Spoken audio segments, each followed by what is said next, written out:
আলাইকুম কাকা, ভালো আছেন? কাকা আপনার কাছে একটা প্রশ্নের উত্তর দিতে পারলে একটা পুরস্কার আছে। ইসলাম শব্দের অর্থ কি? শুধু এতটুকু বলো, ইসলাম শব্দের অর্থ কি? আমরা তো মুসলমান। আমরা তো মুসলমান, ঠিক আছে, বাট ইসলাম শব্দের অর্থটা জানতে চাচ্ছি। আচ্ছা আচ্ছা ঠিক আছে কাকা, আমি বলে দিই আপনারে। হ্যাঁ আচ্ছা আমি বললাম কাকা, আমি বলে দিই, কাকা বলে বলতেও হবে না। যাই হোক ভালো। আমার ইসলাম শব্দের অর্থ কি? আচ্ছা ঠিক আছে মামা, ধন্যবাদ। ইসলাম শব্দের অর্থ কি? মূর্খ মানুষ, কি বলবো? ছোট্ট একটা শব্দ, জাস্ট আমরা সাধারণত অনেক শব্দ তো মুখস্থ রাখি।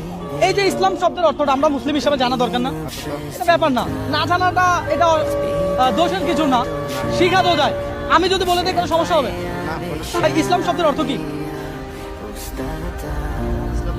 হ্যাঁ ইসলাম শব্দের অর্থ হ্যাঁ আচ্ছা আপনি জানাবেন ইসলাম শব্দের অর্থ কি। যারা পারেন না তারা কমেন্ট বক্স চেক করেন, ইনশাল্লাহ পেরে যাবেন।